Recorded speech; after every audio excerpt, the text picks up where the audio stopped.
afternoon, everyone. Thank you so much for making it out on a Friday afternoon. I think everyone in this room is officially hardcore. You beat the weather, and you must be very into virtuality, simulacra, and simulation. So thank you.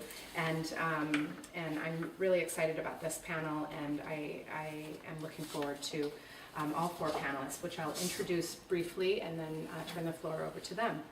I see a lot of new faces actually, so I should say welcome to the Hagop Kevorkian Center for Near Eastern Studies.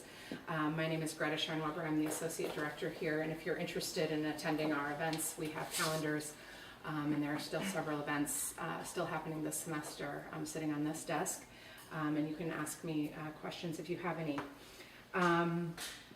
And along those lines, let me just make an announcement because somewhat related to this event tomorrow, and there are flyers on the desk. We are having a short film program in the evening from 4 to 7 called The Red Tapes 1977 to 1979, and it includes films about Afghanistan and other places and other subjects, but that is our interest in hosting the event, and I hope that you can make it if you're interested. So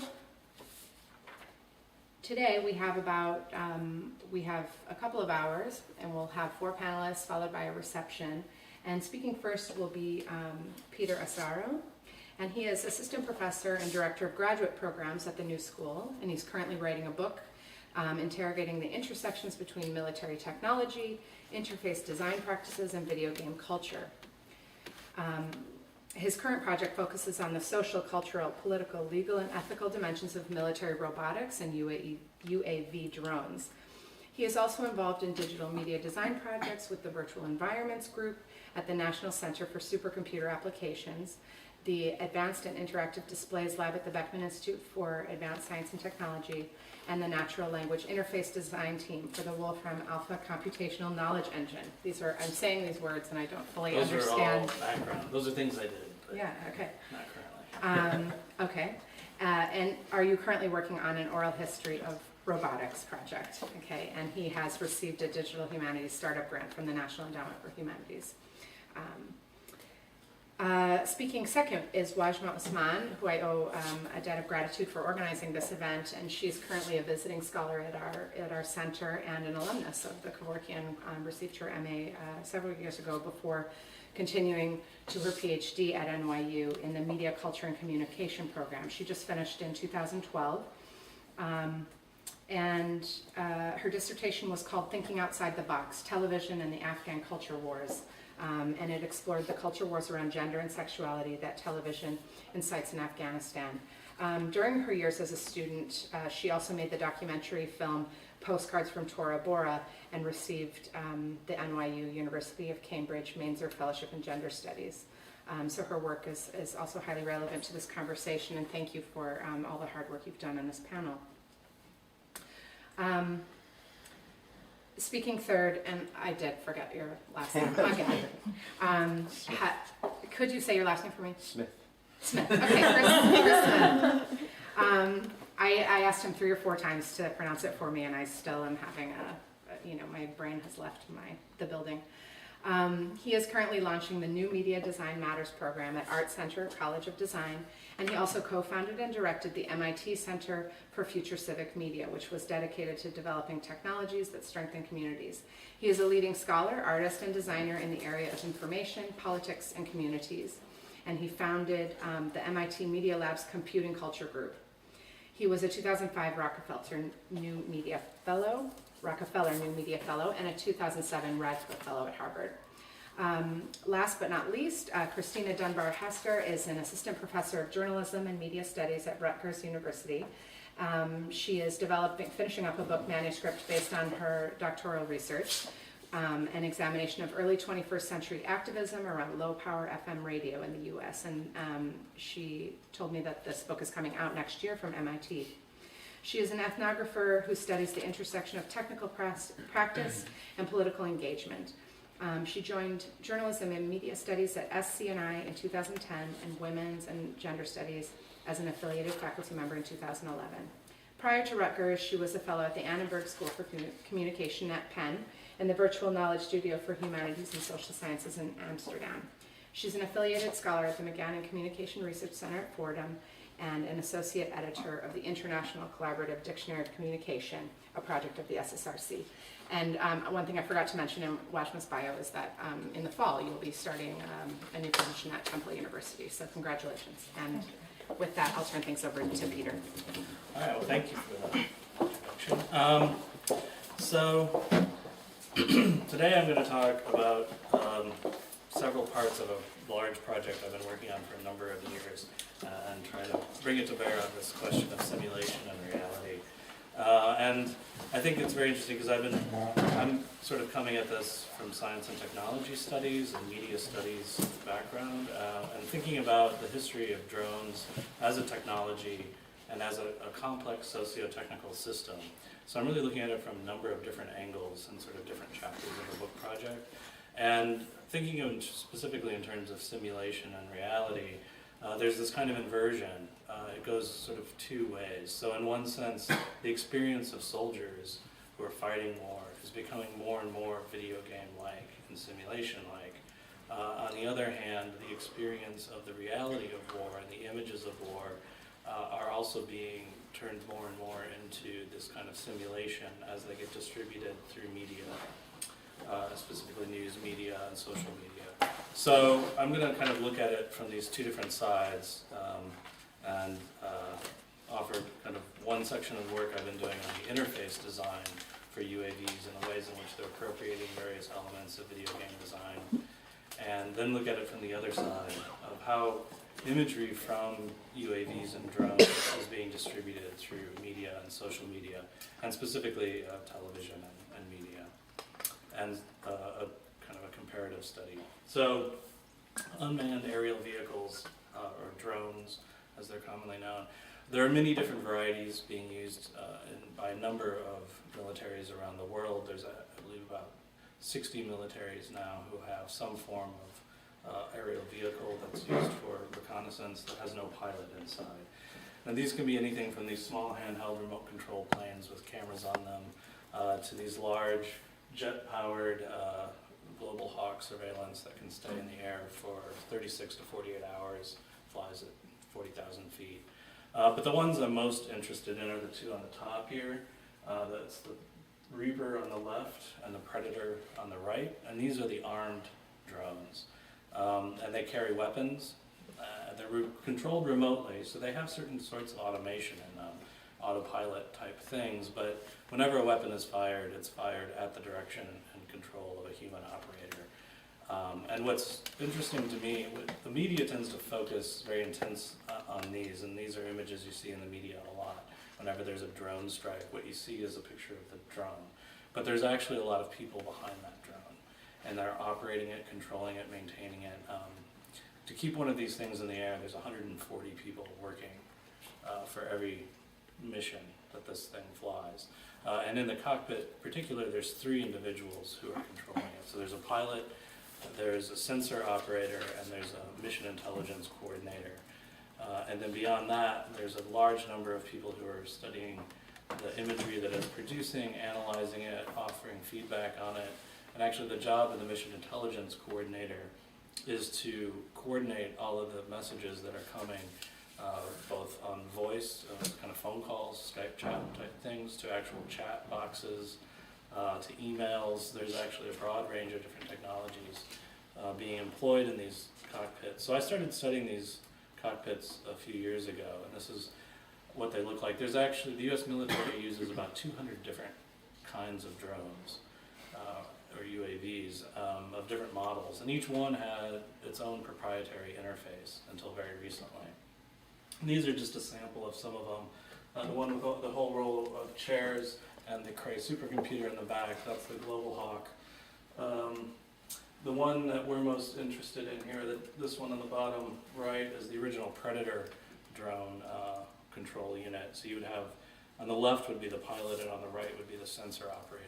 So the sensor operator basically controls the camera turret on the bottom, and is also, in fact, in charge of targeting the weapons. The order to fire comes from the pilot, who is an officer, and the sensor operator is an enlisted service personnel.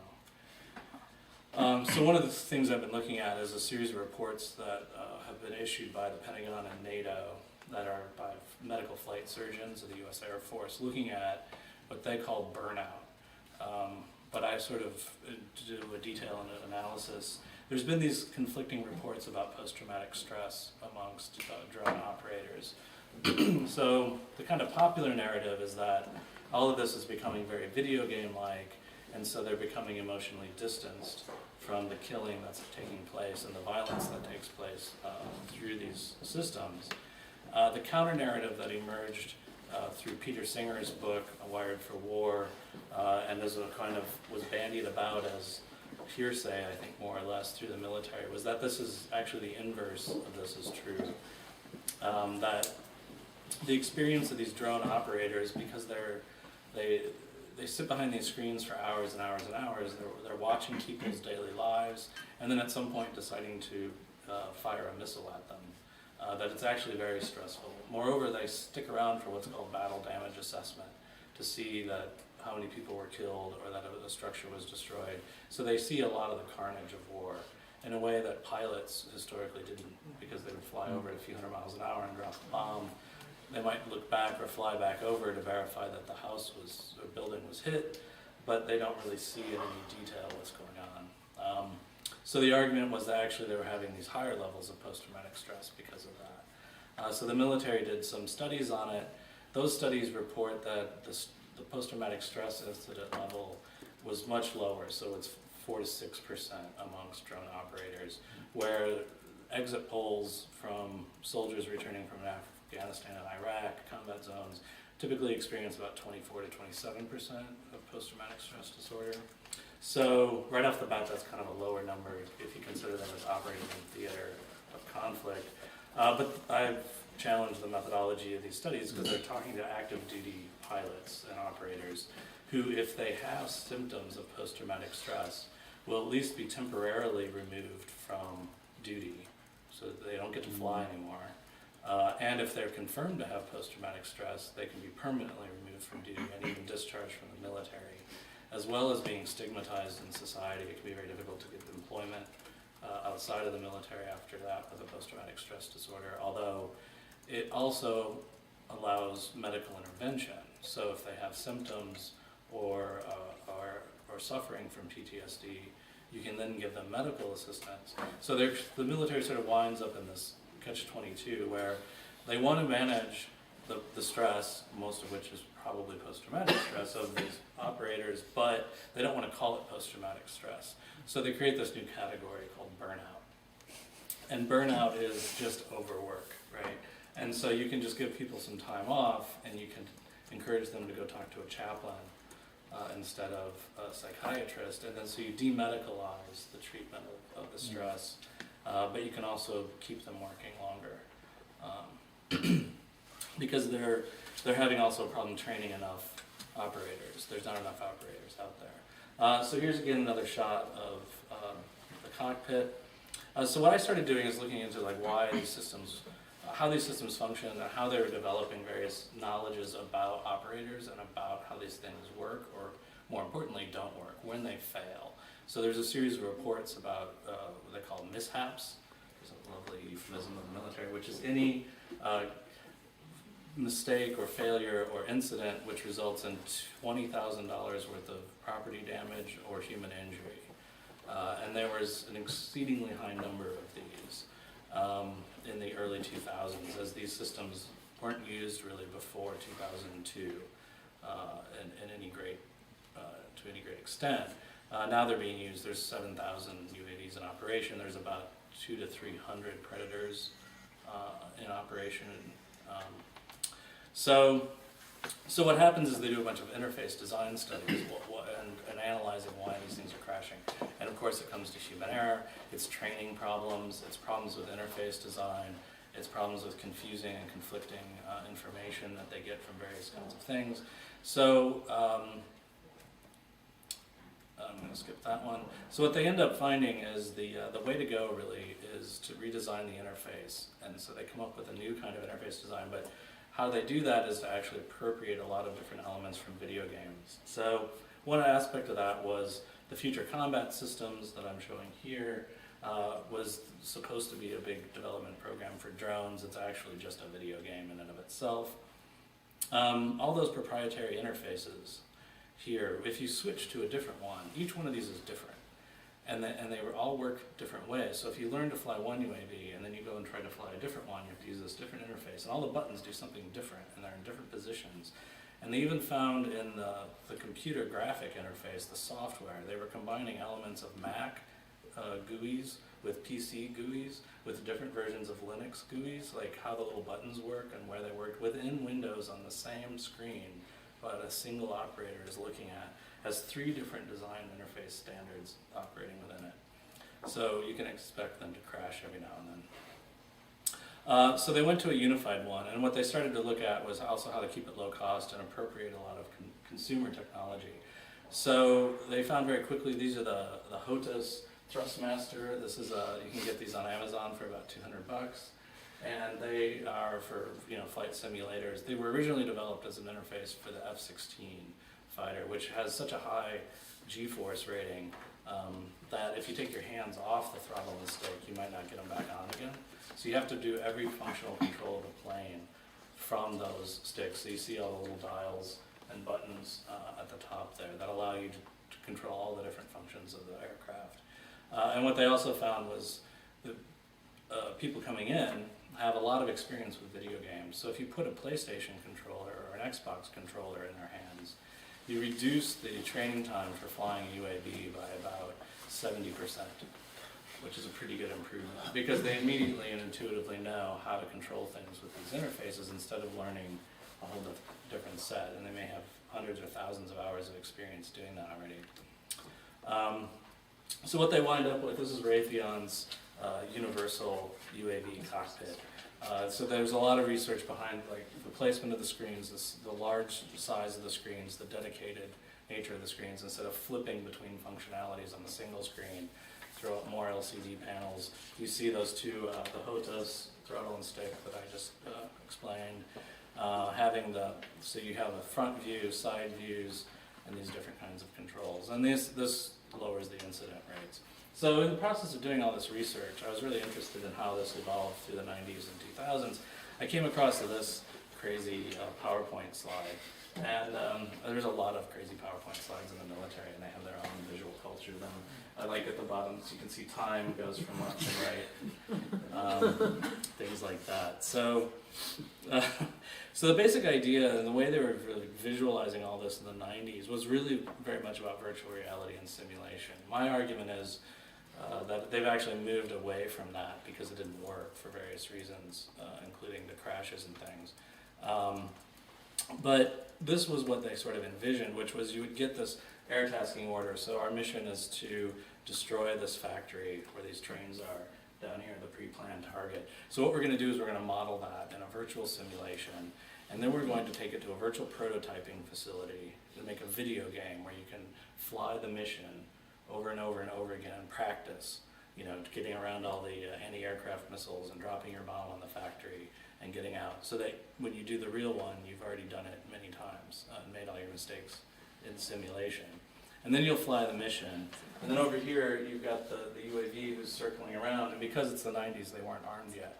So that part was a little bit different, but it's sort of watching. And then the battle damage assessment, or BDA, right, is this mission of seeing what's actually happened. But the part that interests me here is what they call civic.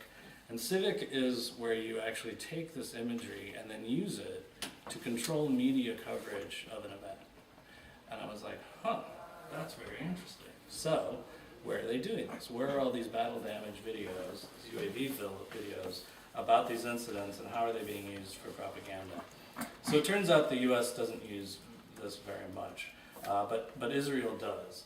So what I wound up doing is a comparative study. The US ends up thinking of these mostly as very secret. I think because UAVs come out of intelligence and surveillance and reconnaissance, the idea is all this stuff needs to be kept secret.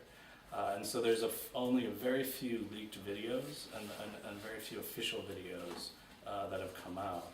The IDF has a very, So this was a leaked image, which was basically to argue that they didn't fire on this muster of Taliban because they were at a funeral This was the first image that ever was released. That's from the perspective of the drone. If you go to their website, this is where you can find all kinds of stuff. Here's another one where they abort a mission. So there's like less than 10 of these videos on the official Pentagon site that are actually videos from a UAV that are in a combat situation.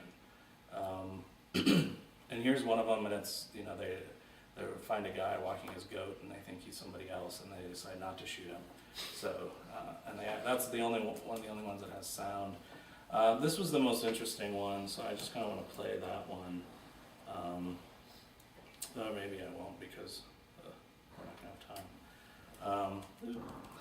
So, and in that one, that's the only attempt they made. So in 2008, there was a border incident where the U.S. or NATO forces killed 24 Pakistani border guards, and what they claimed was a Taliban exchange. So the U.S. released this video, which is very poorly narrated, which shows some people just kind of running around in some flashes, and it's almost completely inscrutable what's going on there. And in that, then, I'm not even going to get to the whole second half, so maybe I'll just show the video.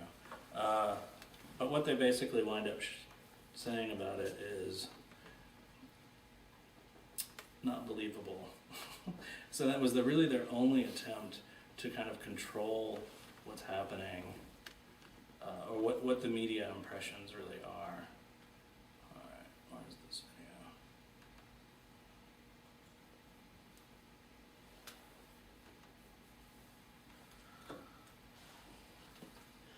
On June 10, 2008, coalition forces on a reconnaissance mission were engaged by anti-Afghan forces in Konar province, Afghanistan. The anti-Afghan forces used small arms fire and rocket-propelled grenades against coalition forces. So you can see it's very blurry. They've de-resolved everything because they don't want you to know how good their cameras are. In the center of your It makes it screen, very you hard will to see see what's going 5 to on. 7 individuals occupying a fighting And they've position grayed out and and engaging blocked all of coalition the forces towards the telemetry bottom information, the strip, GPS down the hill. coordinates of where all this is taking place, and things like that. So this could effectively be from anywhere. It could have been any incident, It's anywhere. north of San Diego from. Yeah. The coalition forces returned fire in an attempt to break contact and eventually moved to their extraction point for helicopter pickup. And you have this very heavy-handed Small arms narration. muzzle flashes and RPG fire can be seen within the center of the screen. The anti-Afghan forces maintained contact with coalition forces for over 45 minutes before the Warrior Alpha unmanned aerial system arrived on station. Its mission was to provide overwatch and to assist in the direction of artillery and close air support. The Warrior Alpha pans out to ensure that there are no structures within the area. Okay. So I want to contrast that to, very quickly, because I'm running out of time, but the Pillar of Defense, Operation Pillar of Defense in November, Israel did a targeted killing of Ahmad Jabari, who was the military head of Hamas there. And it was interesting for a number of reasons. The first being that it's, as far as I know, the first war declared on Twitter. As of 9/29, the first official announcement in any press source was on Twitter. It was on the Israeli Defense Forces Twitter's feed, that they'd begun a widespread campaign, and at that point they didn't even call it Pillar of Defense at 9:29 a.m., but they had already made the strike against Jabari, that initiated it, and they released this within minutes of that strike. An hour later, they were calling it Operation Pillar of Defense. 2 hours later, they had a video on YouTube with an announcement on Twitter of the strike from the perspective of the video. So I'm just going to show that, and then I want to contrast that to what was actually taking place on other media. So I'll just show 2 videos, so I'll go a little bit over, but I think it's worth it. Okay. So this was the video, this should be the video that they released on the IDF website. Yeah, this is the IDF's YouTube video, which you may have seen.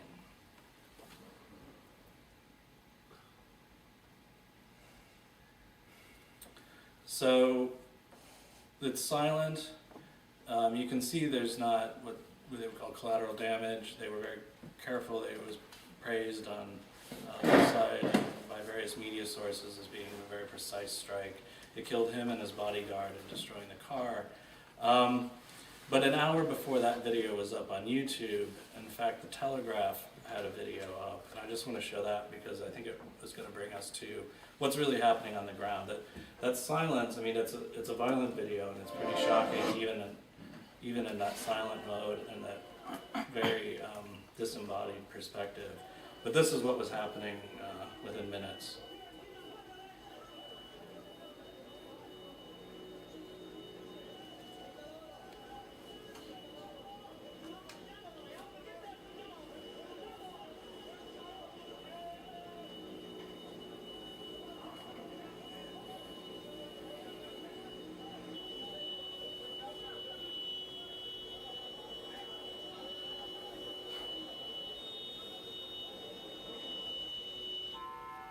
So, just to conclude, there's obviously a lot more intensity to these perspectives on the ground and this human perspective from that disembodied virtual perspective. So there is a lot of difference here, but there's also a great deal of potential media power in the distribution of these dehumanized images, these aerial surveillance images, and so I hope we'll get a chance to discuss that in the rest of the panel.